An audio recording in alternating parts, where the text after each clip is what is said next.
program you are about to see is part one of a two-part investigation into the worldwide phenomena of animal mutilations. Some of the photos presented in this program are graphic in content and may upset some viewers.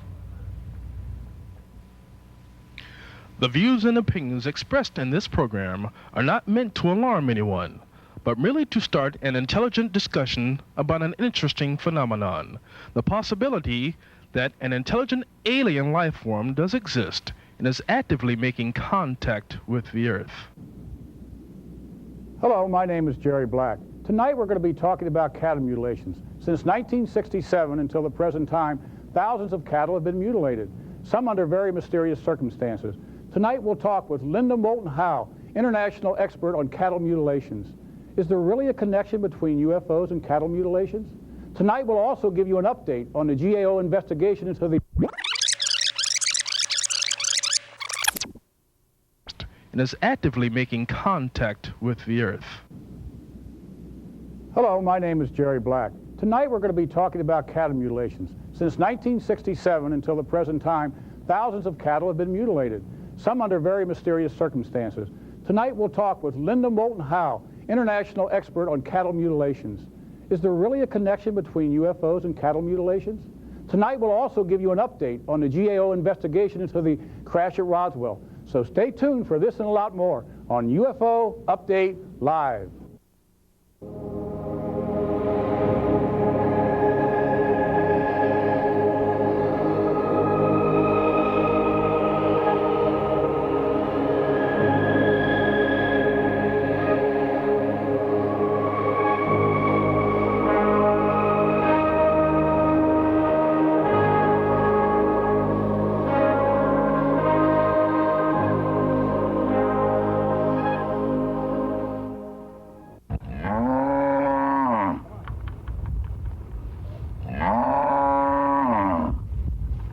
Animals, especially cattle, were the target of something in northeastern Alabama in early 1993.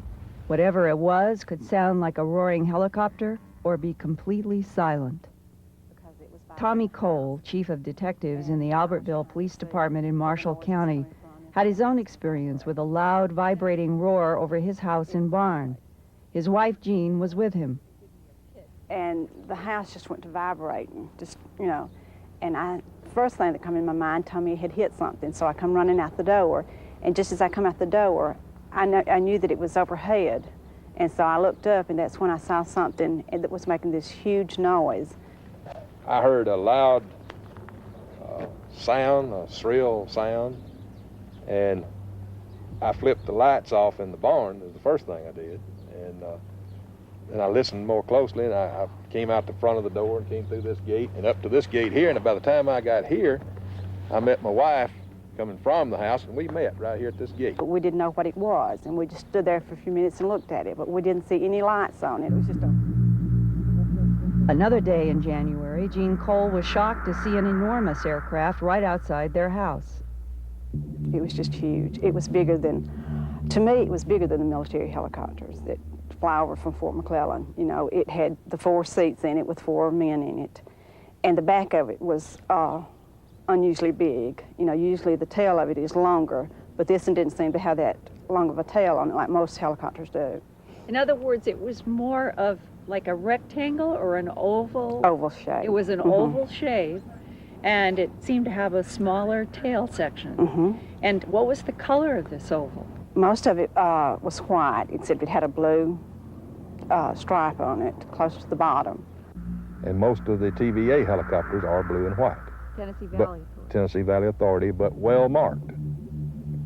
They say that they have their choppers well marked in big letters where everybody can know that it's TVA choppers. And I have seen TVA choppers flying this particular power line on many occasions. So what you've got is a paint that is like the TVA helicopters, but no markings whatsoever. That's correct. There are no markings that anybody's been able to get. And one could speculate that whoever is involved with these choppers would assume that people in this area were used to seeing the blue and white helicopters and may not question another blue and white helicopter. That's my theory. That's very likely. 2 days after Jean Cole saw the huge blue and white helicopter, her husband found one of his own healthy steers dead with pure white tissue hanging from its belly and rectum. A local veterinarian examined the animal. There was nothing that showed up. He could not give me the cause of death. No cause of death. Did he examine any of the excision tissue? Yes, he did. And what did he say? He could not determine as to what cut it, except with a sharp instrument. He did confirm it was a sharp instrument.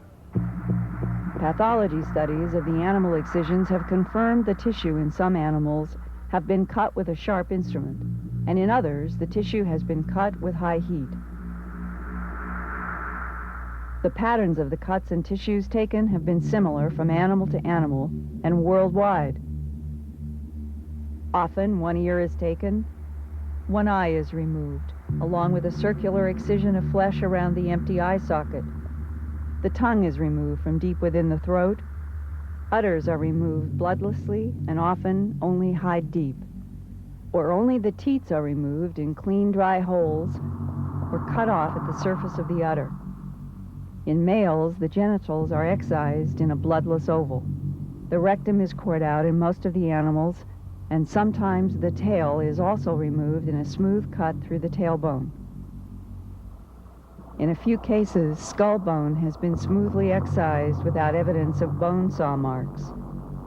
Veterinarians have also discovered internal organs surgically removed, such as the trachea and esophagus in this Nebraska cow. Other reported missing internal organs have included the heart, lungs, bladder, uterus, vagina, and penis. Stories about strange animal deaths began in the 1960s. In September 1967, the story went worldwide when an Appaloosa mare in the San Luis Valley of southern Colorado was found dead and stripped of flesh from the neck up. All the internal chest organs had been surgically removed, and under a microscope, the hemoglobin was cooked, implying high heat had been used to cut the tissue. Strange lights had been seen then also, and residents wondered if UFOs had something to do with the horse's unusual death. Since the 1970s, thousands of animals ranging from cows and horses to birds, wild game, and every kind of domestic animal have been found with odd bloodless excisions of tissue around the world.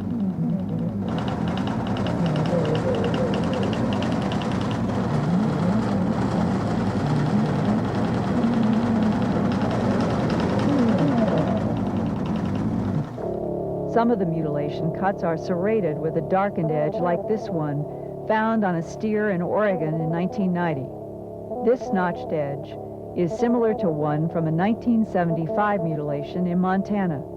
No pathology study was done back then, but in 1990, the Oregon State Diagnostic Laboratory concluded the notched edge does exhibit a heat-induced incision. It is not possible to tell whether this lesion was caused by a laser. Welcome back to UFO Update Live. I'd like to introduce our panel now before we get into discussion about cattle mutilations. To my right is my wife, Peggy Black. She's an investigator for the Center of UFO Studies for 17 years and also has started her own support group for people who've had UFO experiences. To my near left over here is Terry Andrus. Terry is a college writer. I believe you've been doing some writing on it in the college basis, okay? And did an article together, by the way, and I really appreciate that. UFO investigator, and been doing a lot of work on the editing of some of the tapes on these shows, and I really appreciate that, Terry. Pat Packard, of course, he's a Assistant State Director for the Mutual UFO Network. He is also president of his own group, ASK, Associates for Scientific Knowledge. Pat, welcome here. Thanks, Jerry. And last but not least, certainly, is Brian Scow. Brian has been working his buns off here lately on the Freedom of Information Act material. He's been a great service to the ASK organization in obtaining all this information. Welcome to you, Brian, also. Pat, all of us, I guess, were a little skeptical maybe coming into this situation months ago. You've had a chance to really research this the last couple of months to give us some insight as to what we could expect tonight. So what did you find out? Well, first of all, it's an ongoing investigation. There'll be part 2 following this next month. But at this point in time, I've been able to contact a lot of people in the academic community, people that are consultants for the FBI, pathologists, you name it, sociologists, anthropologists, people that specialize in cults, etc. And what I found out consistently through these people is that, in fact, animal mutilations are taking place. There's been a big debate as to whether they were actually happening, and that no one has an answer. The people that specialize in cults, to a man, told me that they felt it was happening, but it was not cults, that there's no forensic evidence, much as Linda Moulton Howe will tell us here in a little bit, that these incisions are bloodless. I've had talked to animal specialists at Kansas State University, University of Denver, people in Las Vegas, radiologists and so on and so on, who examine these animals, and again, every one of them has told me that they're extremely mysterious, they're not done by predators, and they have no idea how some of these incisions were made. We don't have any science or technology that could do some of these incisions, and they're totally baffled by it. So the big problem has been, and the reason why this has not gotten out, as I've come to find out talking to most people in the academic community, is there aren't enough samples. It's tough to get to Alabama, where mutilations happened last year, or Minnesota, or New Mexico, where they're happening now, and get an animal that's not necrotic, not already rotting away, and get a fresh sample, fresh enough to be analyzed. So that's been a real problem, and hopefully someday we'll get enough cooperation to get these samples and do a university study. You know, that's something I'd like to see done myself. I see. But it's sort of turned us around a little bit, I think, because these people are not associated with UFOs that I've been talking to, and they're not CISCOP members, or they're the workaday people out in the field looking at these animals. We certainly have some physical evidence here, and that's the main thing. We actually have something physical to work with. So without any further ado, I want to introduce our special guest this evening. This lady is a graduate from Stanford University. She has a master's degree in communications. She likes to consider herself, and most appropriately so, a TV producer and author. She has written a book called Unnatural Harvests, which is a bestseller. She also has two documentary tapes out. One is A Strange Harvest and A Strange Harvest 1993.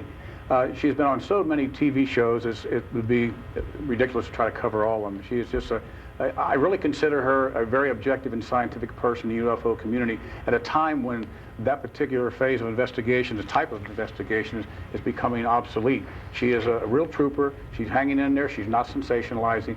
At this time, I would like to introduce the international expert on cattle mutilations, Linda Moulton Howe. Linda, welcome to UFO Update Live. Well, thank you for taking up this very complex and difficult subject. It is worldwide, if you have not made that point, and I think that's something that always has to be considered in these discussions, that to discuss intelligently any hypothesis for what is involved, you have to deal with the fact that this is a phenomenon that has been reported since the 1960s. It has been reported worldwide and is continuing to date. I got a phone call today from another television reporter in Colorado. There have been 3 more mutilations in southern Colorado in the past week. And I have spent since September 2 trips out in New Mexico and Colorado firsthand examining both animals in areas where there have been repeated mutilations. And I think that it is important to keep in mind that some of these areas where the animals are found, one place I went in a 4-wheel drive truck, was at a 9,500-foot peak, where to get there we had to go in a 4-wheel drive over some of the most difficult terrain in my life, and that includes the Andes in Peru that I've also explored. And there was a calf, a bovine calf, with its tongue removed deep within the throat, the eye removed, the genitals cut in a very neat oval, the rectum cut out, and about a half a mile away there was an elk treated in the same fashion.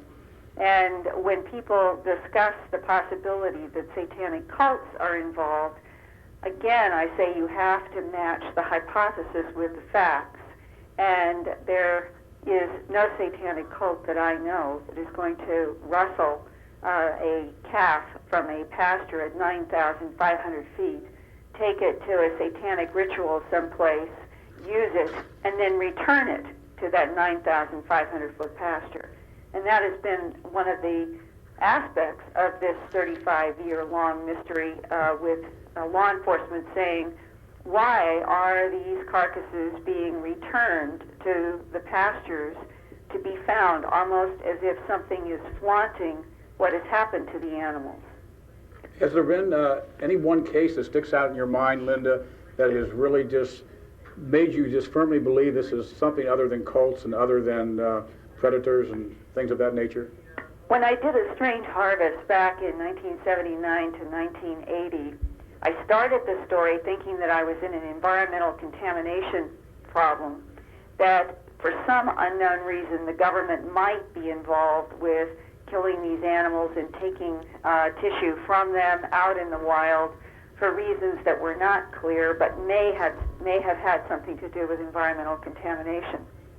And as I got into the research for that first documentary, I was hearing off the record from law enforcement and ranchers and fellow journalists all about their encounters with gigantic, in some cases, compared to the size of a football field, orange glowing lights hovering either above or down on the pasture grass where these mutilated animals were found. Other descriptions from eyewitnesses were beams of light coming down from something in the sky. One sheriff and his son, so troubled by the frequent number of mutilations out in eastern Colorado, staked out a pasture. And one night, to their complete and total astonishment, while they were staking out a pasture, a beam suddenly came on, lighting up the entire field. He said it scared him to death, a sheriff who had been a sheriff for 2 decades. And he never knew where the light came from. There was no sound. The light was coming from something with the ability to cause a great intense light the size of an entire pasture, but he could not see the source. That same sheriff got the permission from a local airport in eastern Colorado to go up in a small fixed-wing airplane with a pilot and with another person. And they got the permission to fly with no running lights on. And their hypothesis was that if they could get up above the pastures where these mutilations were occurring on such a frequent basis, that maybe they could find what it was in the air that was interacting with the animals on the ground. And he said there they were flying around in the dark when suddenly the pilot yelled, and coming underneath their fixed-wing small Piper Cub was an enormous black round object. Came right up underneath their moving plane in the sky and stayed right below them for several minutes. And he said to me, the sheriff who has now passed on, he told me back then confidentially, he said, how did it know where we were? Why did it go to exactly where we were in the dark night?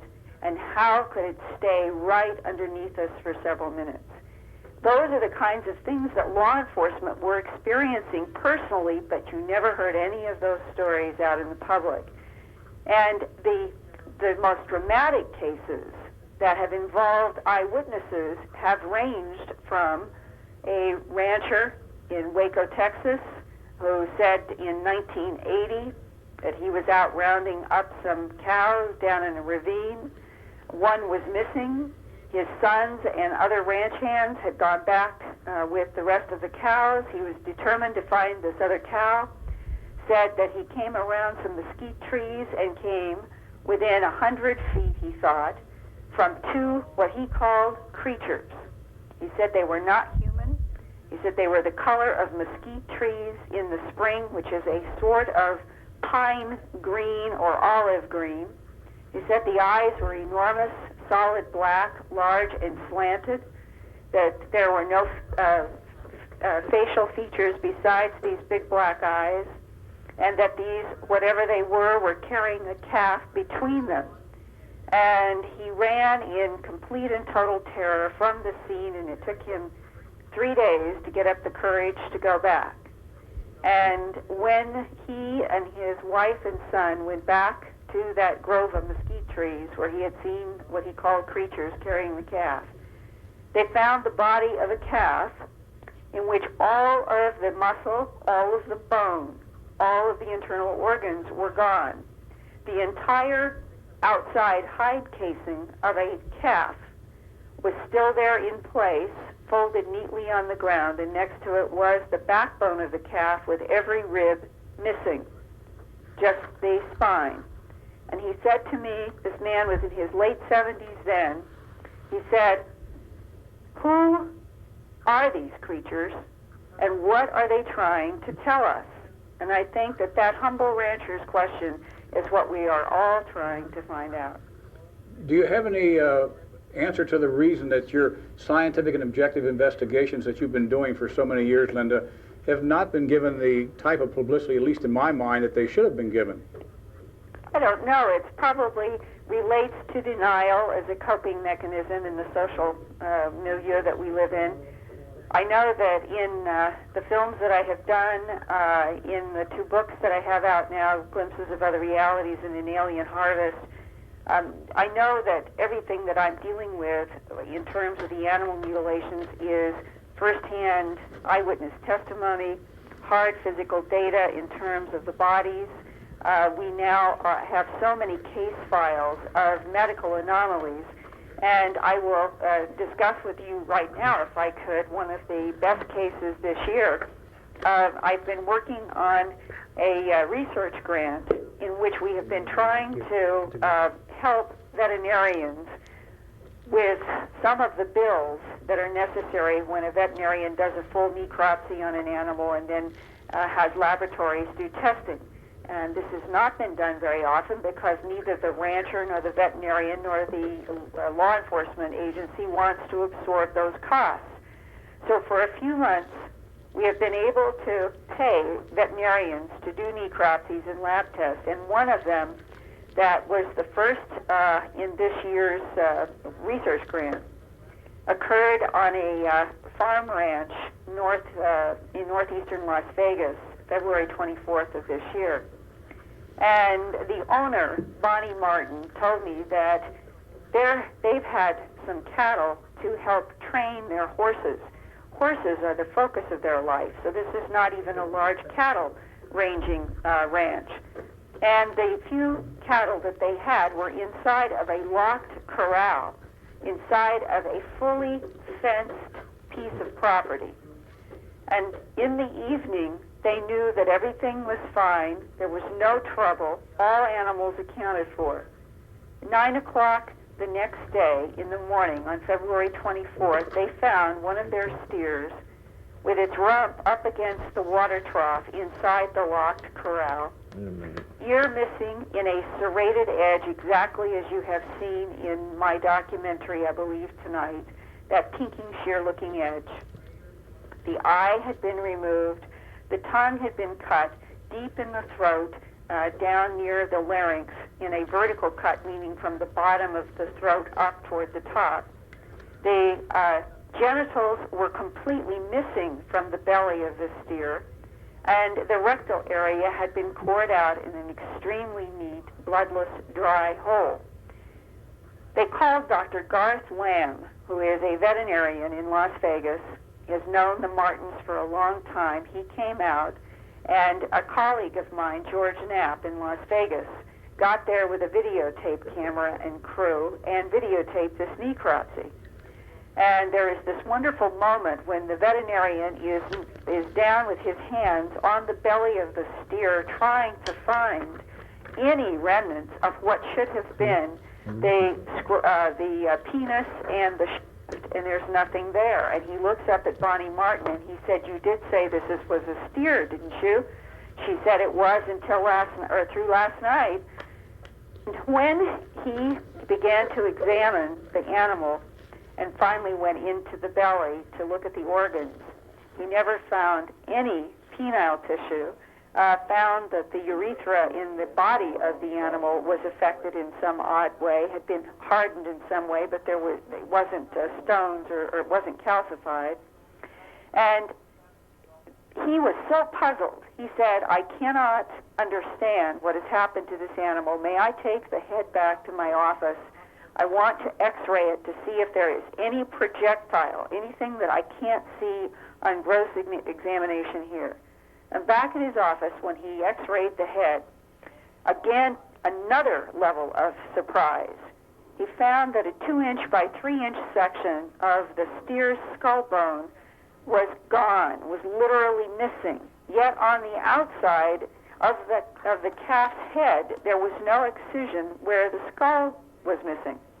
And we were able to get that portion of the skull to a magnetic resonance specialist in California, which is what you refer to as an MRI specialist.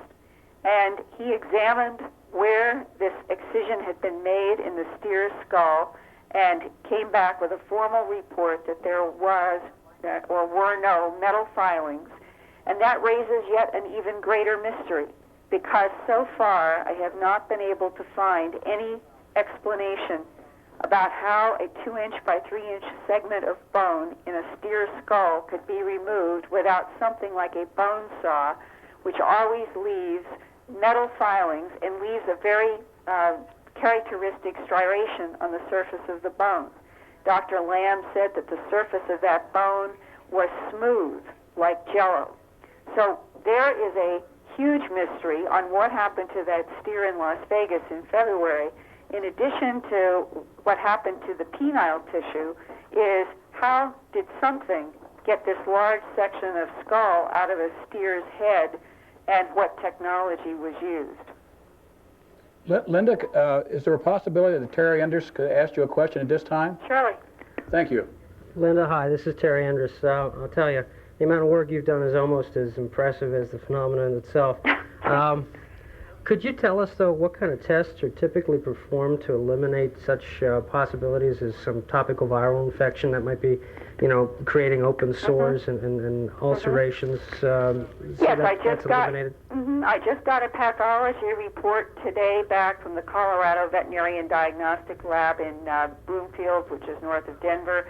This is on a buffalo that was found October 19th.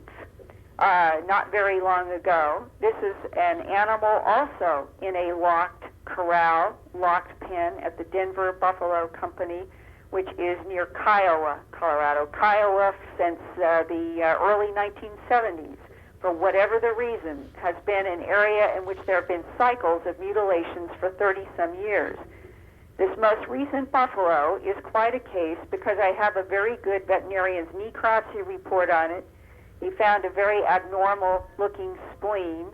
He found abnormalities including holes in the muscle tissue between the ribs, but no puncture, no slice, no hole in the hide and the external gross examination of the body. And in the pathology report that I received today, the bottom line is that they found no evidence of bacteria or viruses in any of the major organs, and they do not know cause of death. There were anomalies, and obviously the excisions and the removal of ears, eyes, the tongue deep in the throat, the genitals had been removed, the rectum had been cored out, the abnormal spleen, the abnormal holes in the musculature underneath the hide without any excisions on the outside. And where are we? They have eliminated bacteria and virus as a cause of death, and there is no known cause of death. And that has been one of the common patterns over the last 35 years, report after report after report. Cause of death, unknown. So to follow that up, would those tests also eliminate things like unusual enzymes that might be present in a predator's saliva? That might mask a typical predator attack? I can't answer that. I don't know the answer to that question. I do know that in some cases we have examined for various chemicals, and in some cases this year we have been able to look for various kinds of bacterial and viral causes of death, for abnormalities in organs, for microscopic examination of varieties of kinds of tissue. When we have found that an anomaly like the missing skull in Nevada, we've been able to send that to an MRI specialist. But in terms of our being omniscient and omnipotent at every mutilation case with every possibility of test, no. I would say that what we're doing is is more than has ever been done on a consistent basis over the last 30 years, with 15 cases or 16 cases in which we're trying very hard to get some tests done. But it is, I'll tell you another thing that I'm learning is how difficult it is to get tissue fresh enough to justify laboratory analysis. The whole process of deterioration of cell tissue, it's referred to as necrosis or autolytic changes, that sets in so rapidly that unless we are getting tissue from these animals within 24 to 36 hours, it's very, very difficult to determine some things like what did happen at the excision line. So our challenge right now is just getting animals fresh enough to do the basics, a necropsy, lab test to determine whether or not there were bacteria, virus, in some cases toxicology, chemistry, and we're leaving that up to the veterinarians and in some cases the pathologists to guide us on whether they think more tests should be done. Well, thanks. I think that answers my questions. Pat has a question, if he might, Linda. Sure, Pat, hi. Hi, Linda. Listen, Linda, in 1970, we signed a treaty with about biological weapons with the Russians. And considering the fact we did that, and there's been a lot of helicopters seen in association with these mutilations, how do you answer people that say this is the government conducting some type of secret biological experiment or something of that nature? Let me give you the answer that Carl Whiteside, the chief investigator for the Colorado Bureau of Investigation, gave me back in 1979. He said, Linda, I've worked for the CIA, I've worked for the government, I've been in law enforcement my entire career, which was then over 20-some years. He said, number one, the government doesn't work this way. If they were doing an environmental contamination study on anything, biological, chemical warfare, or some contamination in the soil, they would simply go around through agents buying up whatever animals they needed, taking them to federal labs, doing whatever analysis they needed, and no one would ever know that the government was even concerned. Secondly, this is a worldwide phenomenon. For the United States government to be setting helicopters down in Brazil, in the Canary Islands off the coast of Africa, in Australia, in Germany, that is invading other nation borders. And I don't think that the United States government is going to do that on a worldwide basis for over 5 years. And to top all of that, to sustain the kind of operation that this would entail and the kind of coordination that would be involved, it would suggest that all the other countries that have been involved in animal mutilation reports would have to, at some level, be in cahoots, so to speak, with the United States government in the process of doing this.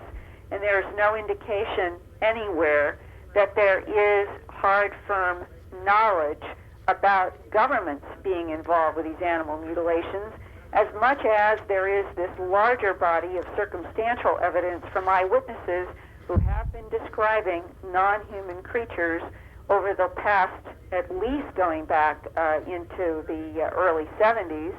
And there are the eyewitnesses, now I have half a dozen cases, in which people have seen what they say are these beams of light, like that sheriff described, only smaller and narrower beams of light that have come down out of objects in the sky to the ground, and people have seen with their eyes. This is not hypnosis, this is not in the abduction syndrome, these are just people in ranches who have seen animals rise in beams of light. And in one case, in my new documentary, Strange Harvest 1993, I did an interview with a man in Oregon who contacted me right at just when my videotape was in the last stages of being put together, and ended up doing an audio cassette interview with him because I felt the story was so important and was another one to add to what we'll call this circumstantial body of eyewitness. And this involved two men who were out hunting in Sand Springs, Oregon, back in 1980, about 89, 90, and they came across an animal that had the ear missing, eye missing, the tongue removed, the genitals removed, the rectum cord out, and it was lying in a small depression in the ground. He said it looked a little bit like a crater. And while they were standing there discussing what in the world had happened to this cow, an old cowboy came out of a trailer house and walked over to them and asked them if they knew about these animals, and they told him no. And he said, well, I do. He says, I live out here. I watch over the animals out here. And he said, in the night, these round glowing things come in the sky, and they send down beams, and I've watched these animals go up in these beams, and then when the lights shut off, the animals drop back down to the ground. Sometimes they crash through the trees. Well, one can say that that's not hard proof, that all of the eyewitnesses over all the 30 years are not hard proof. But we do accept eyewitnesses in a court of law in a murder case. So I am not sure that I understand why we continue to keep at an arm's length distance this increasing amount of eyewitness testimony throughout the United States and other parts of the world that are describing beams of light with animals rising in them, that are describing something that, from their point of view, is not something they've seen on the earth before, i.e. a non-human creature, with animals that are either later found mutilated or disappeared. And you get into the issue of the round silver discs that have been described by eyewitnesses in Canada, the United States, and other parts of the world since the beginning of the phenomenon, in association with pastures where these animals have been found. Circumstantial, not hard proof, yes, but I think that we are discussing a phenomenon that, for whatever its reasons, it seems to want to disguise itself. Deception seems to be part of its game, and then you layer over that what appears to be a desire on the part of our government and other governments, perhaps, to maintain a policy of silence about what is happening concerning the animal mutilations. And from my point of view, the longevity of this, the fact that this phenomenon has been going on since at least the 1960s, at a time when there was no popular record or discussion about something known as animal mutilations, and yet ranchers simultaneously from Canada throughout the United States and other parts of the world began reporting the same kind of phenomenon at the same time. And in my first book, An Alien Harvest, I show the article from Newsweek in which the mystery haunting the prairies of the United States and Canada was reported as a national news story in Newsweek back in 1974. Linda, let me ask you this. We're talking about the government in a roundabout sort of way when we're talking about the helicopters or whatever, but the FAA has looked into this supposedly on a couple occasions, and really I've never seen any results of their investigations, and I wonder why we don't see that. I understood they were going to look into the mystery helicopters and what have you in Alabama.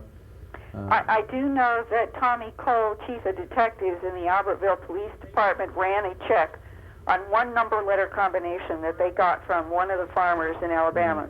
He was close enough in the pasture, said it was a blue and white or some such bluish helicopter. He saw some numbers and letters, and when they ran that through their check that they do on computers, it came up blank. And Tommy Cole said to me that meant one of two things, that it was either military or it was in intelligence, because those are the two categories that are not accessible to the police computer files in aviation.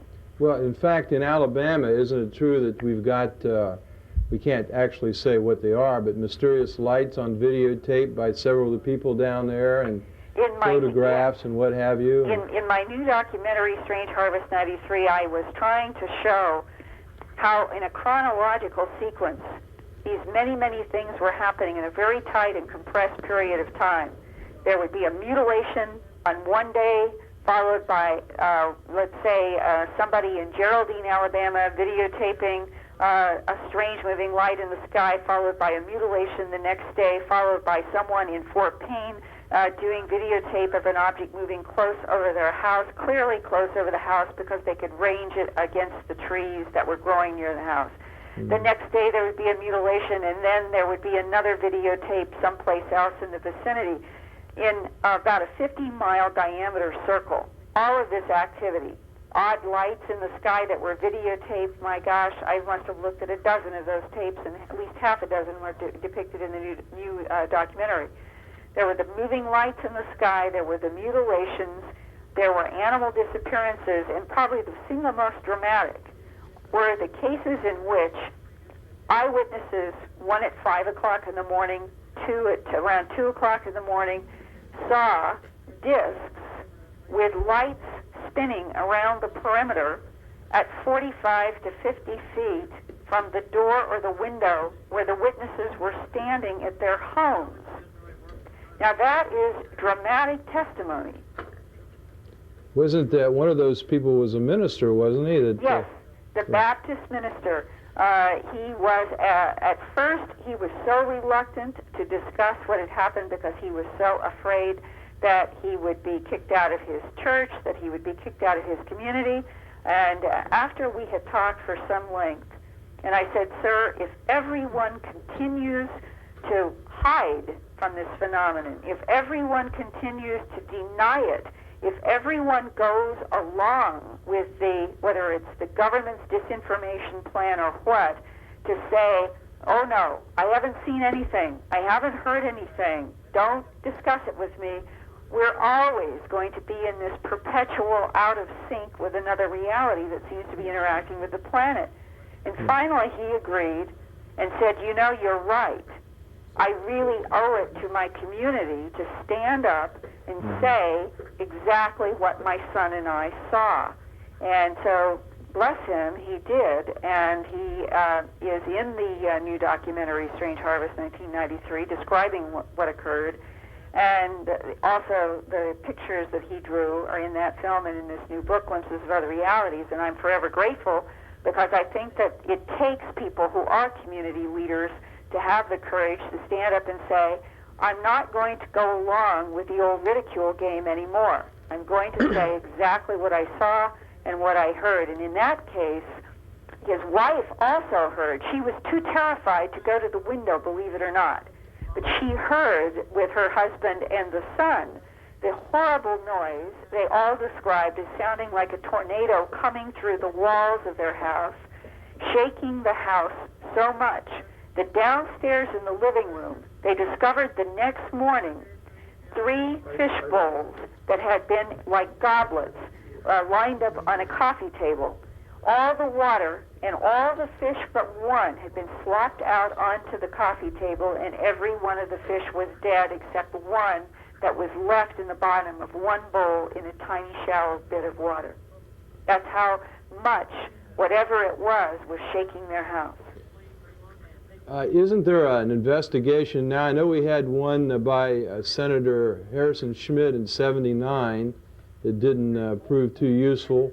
But the senator from New Mexico, isn't he initiating some type of an investigation at the present time? Do you know about that? Yes, both senators and the congressional representatives from the state of New Mexico have extended their hands toward the ranchers who have accumulated so many mutilations in northern New Mexico this year. One of the ranchers, Eli Ronich, in the Eagle Nest Angel Fire area, had his 15th mutilation reported on August 29th. And one of his neighbors to the west, Max Cordova, had 3 animal deaths, 2 which were mysterious mutilations. And Max Cordova received a phone call from Senator Pete Domenici's office saying that he was aware of the problem and wanted the ranchers to know that he was standing by, willing to try to help in whatever way he can. I think that some of the people in New Mexico, myself included, I think we are going to be writing up and accumulating some reports to present to these congressional representatives, at least for the record. I'm going to have some necropsy reports For example, on 2 of the Eli Ronich mutilations this year, we were very fortunate in May, on May 14th, to be able to get John Altshuler, the hematologist and pathologist from Denver, down to New Mexico to meet a veterinarian from Taos. And the mutilation was reported to me in the morning of May 14th. Those 2 medical professionals arrived at Eli's ranch in the late afternoon.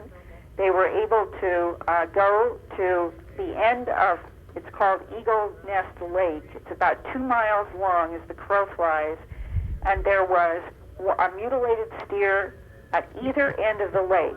2 steers, same age, found dead and mutilated, same morning, each at the end of the lake.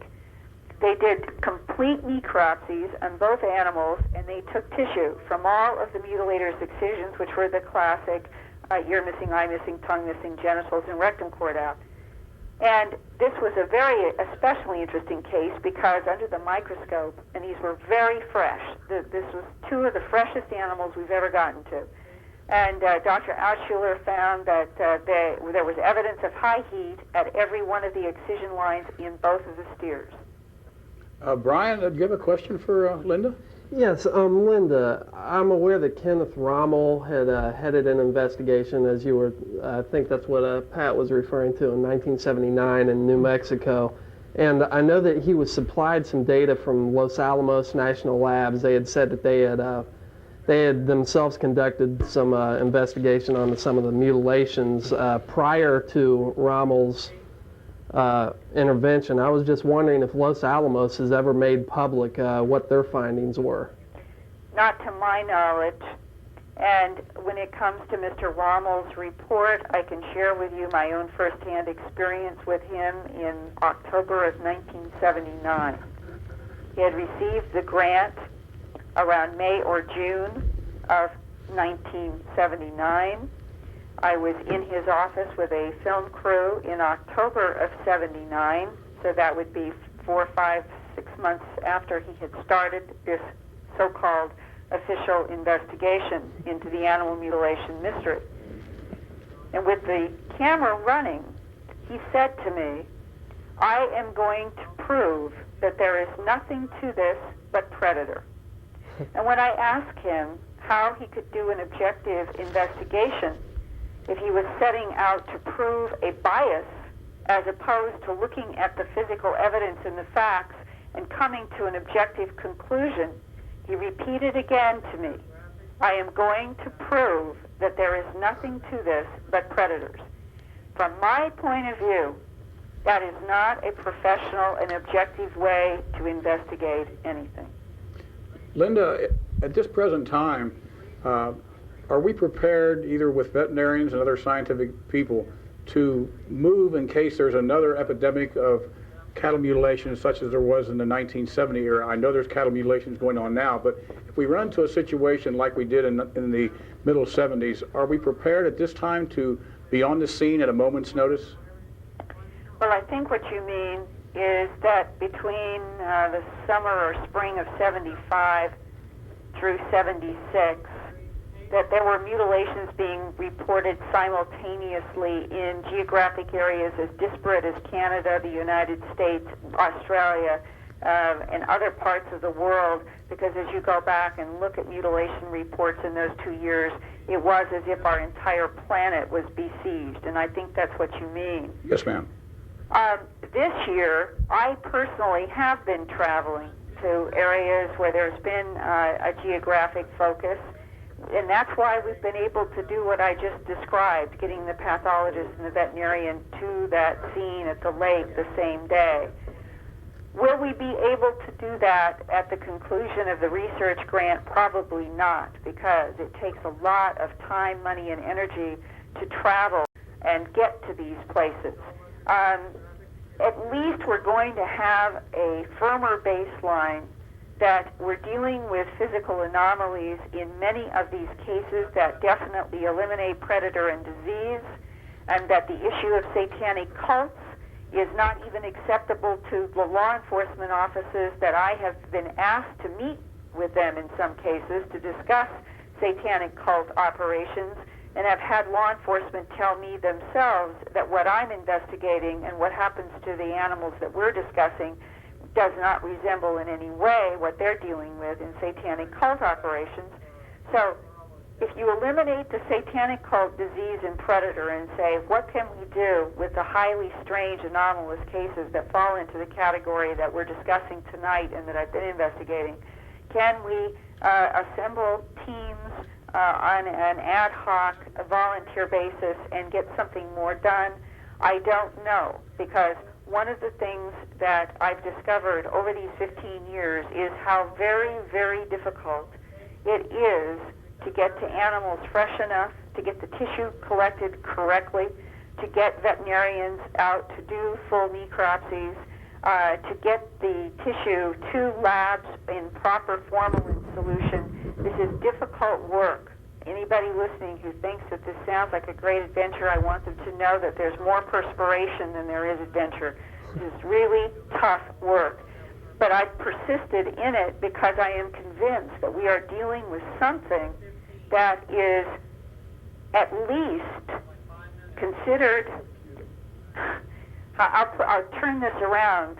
I started to say is considered perhaps by the government of the United States to be of such concern that they don't want anybody to know about it. I'll turn it around and say what an Air Force Office of Special Investigations agent told me at Kirtland in 1983. This is the Richard C. Doty encounter there. One of the first things he said to me in his office is the documentary I did, A Strange Harvest, he said, quote unquote, upset some people in Washington. They don't want UFOs and animal mutilations connected together in the public's mind.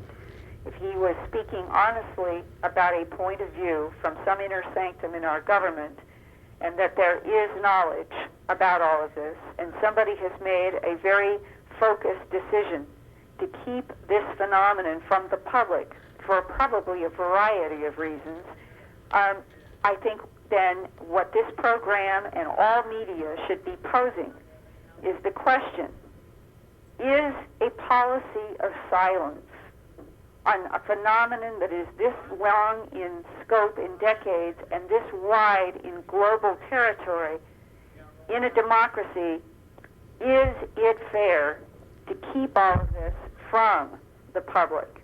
My own personal opinion is that the answer to that is no, it is not fair. Linda, I'm afraid we've run to the end of our time for our show. I want to thank you very, very much for being with us. You certainly given us some powerful information to deal with, and certainly for our viewers also. And we really thank you for being with us this evening. Thank you very much for taking on this difficult subject. And keep up the good work, okay? I'm trying. Thank you very, very much. Panelists, she's really given us something to think about. Really given us something to think about. And in part 2 of cattle mutilations, we're going to be talking with some sheriffs and by video, and we're going to have some videotape of actual veterinarians giving their opinions of some mutilated cattle. And we're going to have a special guest, Mr. I believe his name is Jim Donahoe. Mr. Jim Donahoe is going to be with us. He's an investigator from Ohio, Central Ohio, and he has some cattle mutilations to talk about that he dealt with in Ohio. So that's going to be the focus of our next show. Pat, give us a real fast situation on the GAO investigation, quickly in about 15 seconds. Anything new? Basically, the whole GAO investigation, we've done a report, Terry and I just got another one in the mail. It's ongoing. It's not completed. The Air Force did not answer the question in any way, shape, or form, and bottom line is they didn't even answer what was asked for. It's just a PR campaign. It's about as quick as I can do it. Okay. Well, listen, we'll keep all of you updated on exactly what's going on with that GAO investigation. Panel, thanks a lot for your input. I want to thank again Linda Moulton Howe, and for anyone who would like more information about Linda Moulton Howe's documentary tapes or her book, Alien Harvest, you can contact Pat or I at the numbers that will be given out at the end of this program. So again, I want to thank everyone in the control room, Bob, Glenn, Zach. Thank Mike here, our floor director, all the beautiful camera people here that work. I want to thank everyone. Just throw in the newsletter's coming, and first issue comes out in December for those of you who signed up last year. If you didn't get one or whatever, we lost our database, Yeah, we had our a virus, please call us and we'll get Call you us back again. on the list. And also, don't forget to remind you to go to Peggy's support group meeting. That's on November 9th at the Milford Library, 6:30 to 8:45. You're welcome to come if you have a sighting or just want to talk about UFOs. So again, I want to thank everybody involved with tonight's show. And again, many, many thanks to Linda Moulton Howe. And panel, you did a great job in preparing yourself for these questions. And from the panel and myself now, good night, and may all your encounters be good ones. Thank you.